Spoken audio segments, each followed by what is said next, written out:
¿Qué sabemos del narcotráfico aquí en Uruguay? ¿Conocemos algún caso emblemático?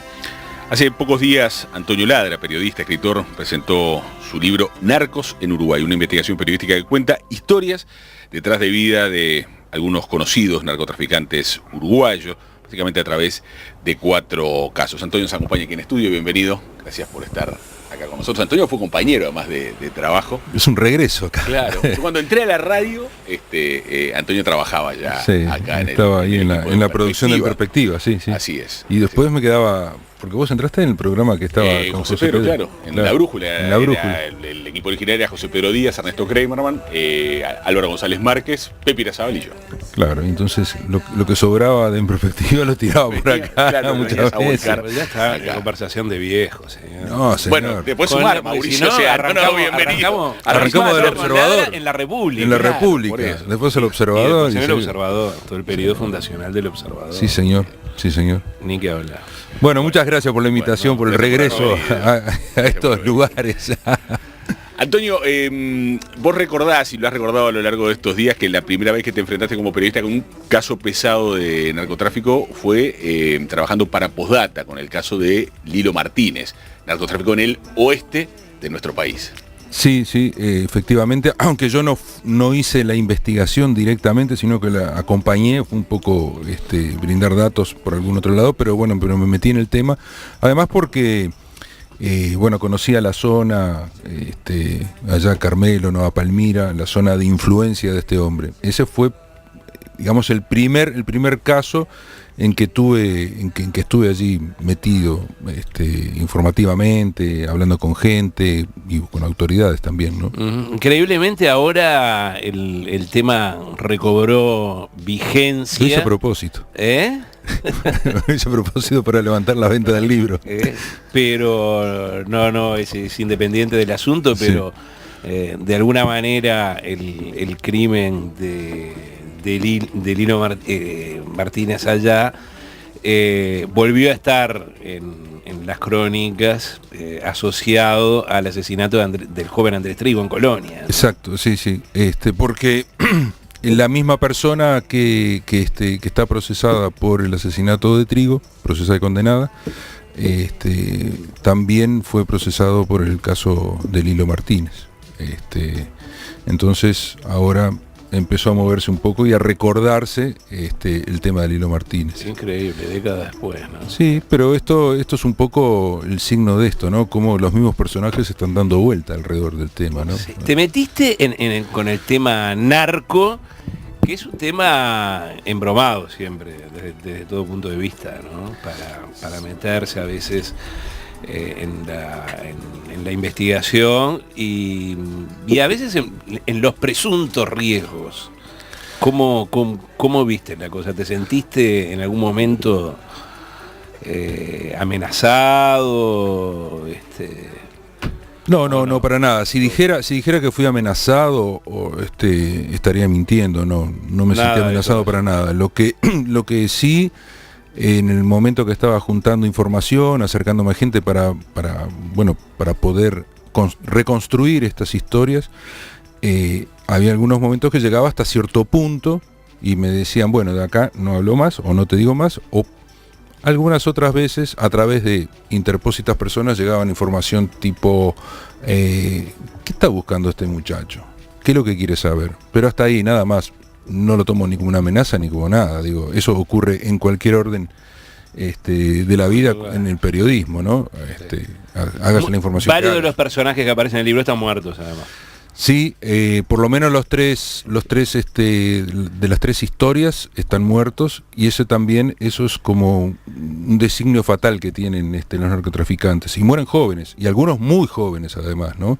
Por ejemplo, el caso de Washington Risotto murió a los 39 años, ¿no? O sea, es un tipo muy joven. Ese caso más reciente, asesinado aquí en Palermo, hace un año y poco. En el 2012, en el 2 de enero del 2012. Ese fue el caso más reciente y fue el que fue la mecha que se encendió para escribir el libro, porque yo era una idea que tenía desde el año 2009 más o menos, que había empezado a juntar material, lo había pensado, estaba en mi cabeza, hacer un libro sobre esto, sobre todo por las operaciones que se habían dado, que me parecía que eran como bastante interesantes,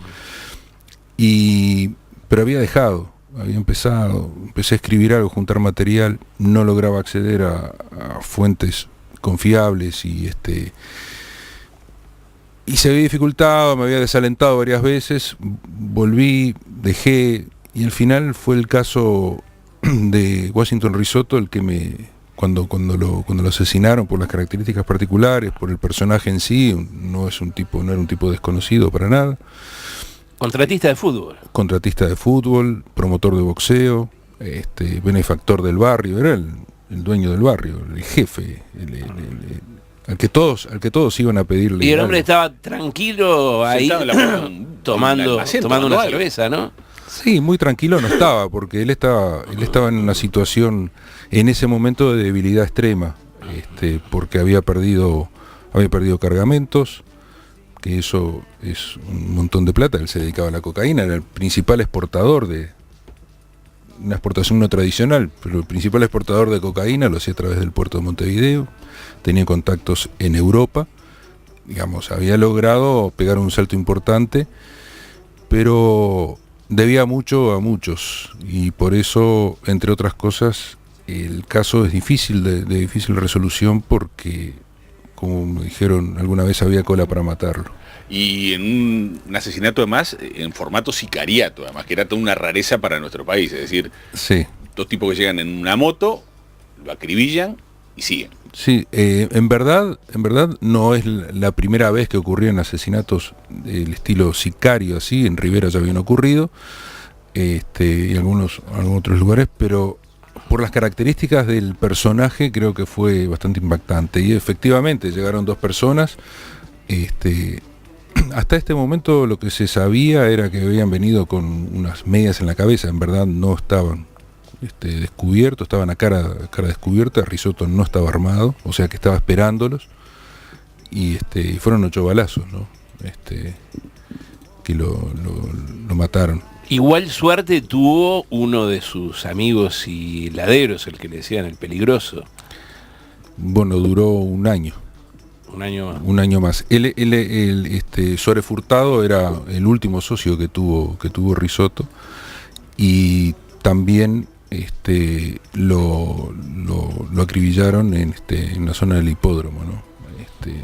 Exactamente o prácticamente al año de la muerte de Risotto, ¿no? Que también eso llamó la atención por muchas cosas. Hace un rato, ahí mismo donde estás sentado tú, Antonio, el ministro del Interior, Eduardo Bonomi, hablaba del asunto del ajuste de cuentas, como había crecido también en los últimos años los ajustes de cuentas, que es de esto mismo de lo que estás hablando tú, sí. Muchos de ellos vinculados al narcotráfico, ¿no? Sí, en general sí, están vinculados al narcotráfico, a las actividades de narcotraficantes o que le roban a otros, y entonces hacen el ajuste de cuentas, o algunos ajustes de cuentas que vienen desde la cárcel, ¿no? De problemas que se han generado en la propia cárcel se dirimen afuera, o sea, afuera de la cárcel. Antes se dirimen dentro de las cárceles, ahora con los escáneres, con todas las medidas de seguridad, no ingresan armas como ingresaban antes, y por eso se dirimían adentro de la cárcel, y ahora se hace afuera, ¿no?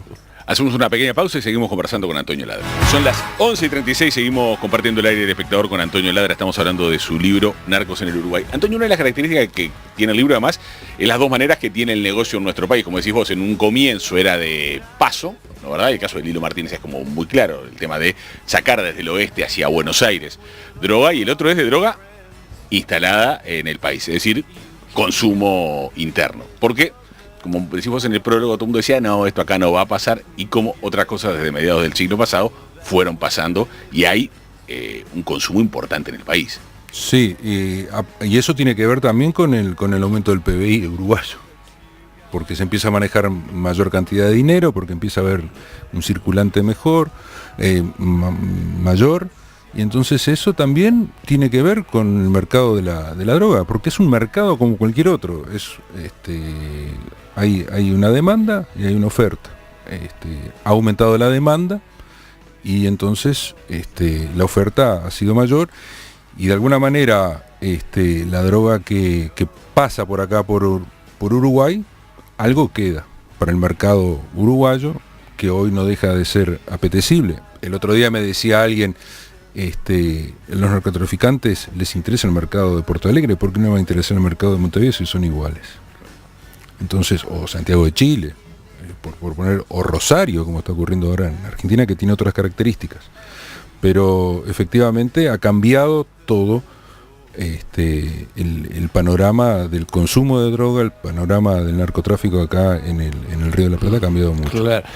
De todas maneras, el gran negocio para los narcos es poder colocar cocaína en Europa, ¿no? Sin duda, porque esa es la beta. En Europa y en los Balcanes, en la zona de los Balcanes, que es un mercado que se está abriendo muy importante allí. Entonces, ¿esto por qué ocurre? Porque bueno, la droga viene de Colombia, de Bolivia, de Perú,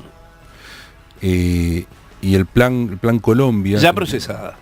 Sí, ya procesada, sí. El plan Colombia, que fue desarrollado por Estados Unidos, el mayor consumidor de cocaína en el mundo, no ataca su mercado, ataca donde se produce. El plan Colombia provocó que los narcotraficantes bajaran hacia el Río de la Plata. Se le conoce como el efecto cucaracha, es decir, cuando levantás así están las cucarachas, salen corriendo. Bueno, acá ha ocurrido más o menos lo mismo. Se dispersaron las cucarachas, o sea, los narcotraficantes, y empezaron a llegar a lugares como Argentina, y preferentemente con puerto, ¿no? Entonces es Argentina, es Río Grande, el sur de Brasil, y Uruguay.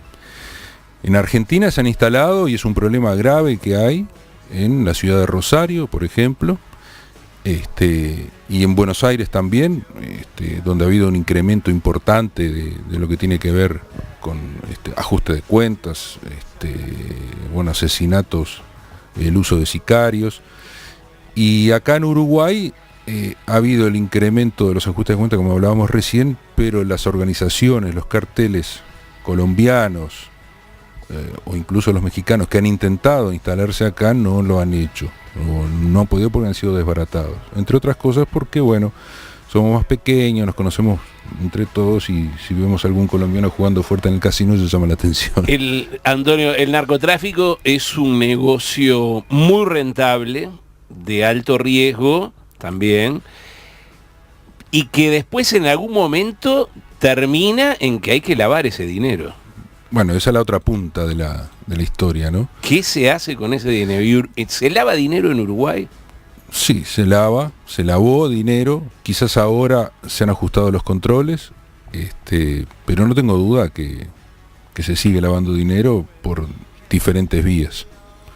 En general, por ejemplo, cuando presenté el libro acá, vino una periodista argentina, Virginia Messi, que escribió un libro sobre los colombianos en Argentina, se llama Narcolandia, se llama el libro.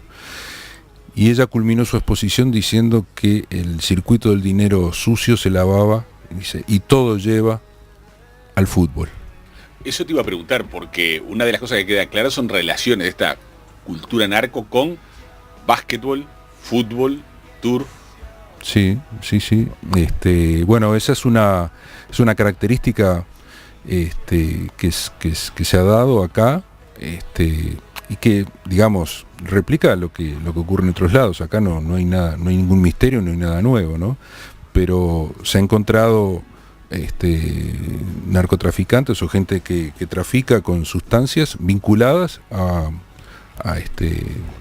clubes deportivos o vinculadas a procesos de venta de jugadores, porque quizás por ahí es uno de los caminos para poder limpiar ese dinero sucio. Y pues se va de mucho impuesto también. Y se va de impuestos, bueno, sí, todo lo que conlleva, ¿no? Pero también se da el hecho de que se ha encontrado gente vinculada al narcotráfico apoyando expresiones del carnaval uruguayo, ¿no?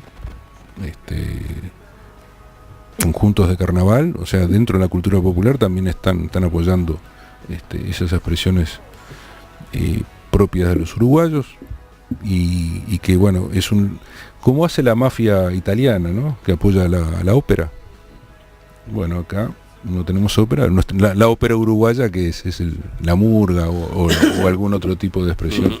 Tenemos ahora en Uruguay, eso sí, Antonio, una justicia de crimen organizado, especializada en crimen organizado, que ha podido, por lo menos, encarar de otra manera distinta lo que tradicionalmente venían los jueces teniendo que cargar, además con los casos de narcotráfico, con 800.000 casos más. Sí, pasaban... Fue un paso importante, digamos. Fue un paso importante, eso fue un paso importante porque pasaban de...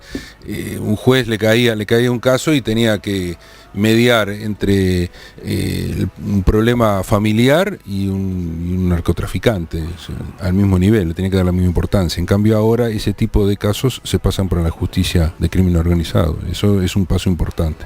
¿Qué pasa, Antonio, con el narcotráfico y la relación con el poder político? Quizá el caso de Clavijo fue como el más relevante en su momento porque eran sus vinculaciones con el poder político Maldonado. Sí, el caso de Clavijo fue importante. Yo igual no lo adjudico a algo pensado por Clavijo, sino por las características personales de Clavijo. Clavijo era un tipo, un ganador, un tipo pintún, un hombre de la noche. Era como una especie de relacionista público, ¿no? Entonces él era un tarjeteador, repartidor de tarjetas donde estuviera. Y se vinculó naturalmente a través del fútbol, Deportivo Maldonado, se vinculó con gente del poder político y se hacía amigo, era como era el amigo. Esa cosa, esa frontera difusa que se genera acá en nuestro país, bueno... es amigo de los amigos, etcétera, etcétera. El caso de Clavijo fue paradigmático de todas maneras, cómo recibió apoyo de gente que estaba en la cúspide en ese departamento, en Maldonado, concretamente el exintendente fallecido, Domingo Burgueño, que cuando lo llevaron preso a Clavijo, Burgueño fue a buscar a la comisaría donde estaba detenido para que lo sacaran, y él era el hombre más importante que había en ese momento en Maldonado. El narcotráfico generalmente quiere vincularse al poder político y lo ha intentado. Viene de alguna manera camuflado como inversor, como el tipo que va a hacer una gran inversión. Lo último que supe, por ejemplo, es de el señor Ki, un coreano que fue procesado por el caso Campanita, que se presentó ante el intendente Laflú para tomar el puerto de Fraiventos para sacar de allí su exportación de calamares en su flota pesquera coreana que él decía que tenía. Y así, no prosperó el acuerdo, pero que quiso hacerlo, lo quiso hacer. Y el señor Ki exportaba calamares, pero adentro de los calamares, o adentro, o allí donde iba eso, iba cocaína también. Y eso era como un especialista. Entonces imagínate si hubiera tenido un muelle, o 2 o 3 muelles, no sé, allí en el puerto de Fraiventos, para la flota coreana, y de allí salía como la mercadería ilegal. Entonces, de esa manera los narcotraficantes se acercan al poder político, intentan mezclarse en el poder político, sí, sin duda. Claro. No sé de casos concretos, pero que lo han hecho y lo intentan hacer. Claro, y volviendo al caso de Clavijo, que tú lo mencionabas, porque en su momento, quizás ahora oyentes más jóvenes no lo recuerdan aquel caso, pero fue muy, muy recordado. Y también la forma en que murió, ¿no? En que también lo mataron. Sí, a él lo mataron en Paraguay. Perdió un cargamento, ¿no? Había perdido 2, pero el segundo fue el más grande y lo perdió en territorio paraguayo luego de haberse fugado de la cárcel de Salto. Entonces Clavijo estaba allá en Paraguay, estaba bajo el ala protectora de un estanciero, un narcotraficante, Magno Ríos, que hoy está preso, ya un veterano, y pierde el cargamento y lo ejecutan.